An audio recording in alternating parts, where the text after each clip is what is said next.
Okay, to start things off, let's create what's called the voiceover, which is essentially an audio recording that you can add to a slide. In order to do that, I'm going to select Insert at the very top, go down to Audio, and select Record Audio. I'm going to get a little window that pops up. In this case here, I'm going to name it Intro to Domains. Now this is perfect because what you can do is you can create audio recordings for students to be able to listen to, which adds and emphasizes things that you've already shown and created on your actual slides. This is perfect for those audio and visual learners to get a better learning experience from what you're presenting for them. Now, once I've named my recording, I can just select the little red record button. The timer has started, and so this is going to help us be able to see how much time has elapsed and show that the recording is actually going on. I'm going to select Insert once I feel like I'm finished, and a little audio button will be generated. Okay.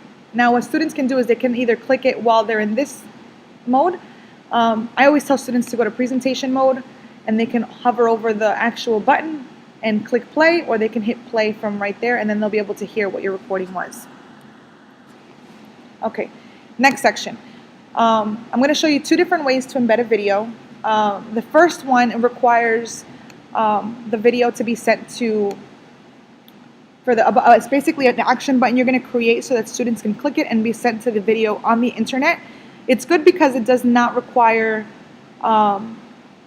it to be embedded into the actual PowerPoint, which makes a very large file, but it will require internet access. So in order to do that, I'm going to select Insert, come down to Action Buttons, and then move down to where it says Movie. You'll see the cursor become a little crosshair, and I can just click wherever I want the actual button to be located, drag it, and a little menu will pop up. I'm going to select Hyperlink to and URL. Now I'm going to have a little menu where I can now paste my URL. Click Add, OK, and again, in presentation mode, students can now click the button and be sent to the actual file or the YouTube video that you want them to view. Life comes in all shapes and sizes. Okay. Second method would now be to select the little movie button right there in the actual text box. Once you do that, a little menu will pop up. I can select the file that I want, click Insert, and the video will be there. So now it's officially embedded in the video and no internet access is required. What I can also do is just change the formatting and just give it a little frame so that it looks a little nicer, a little more presentable. And again, students can just click the play button from here or from presentation mode in order to view this file. Okay. Now lastly, I'm going to show you how to do 3 different types of action buttons similar to this movie button right here. The first one is going to be how to do a next button. So if I click Insert, come down to Action Buttons, I can select both the back and the forward button here, and I can just place it wherever I want, in this case here. Now what this is going to essentially do is create a button where I can select for it to go to the next slide. I'm going to click OK. Let me just resize this a bit. The mouse got away from me. And again, in presentation mode, you'll see students be able to click it and move on to the next slide. The next button we're going to create is going to be a section button. So let's say I'm here at the very beginning.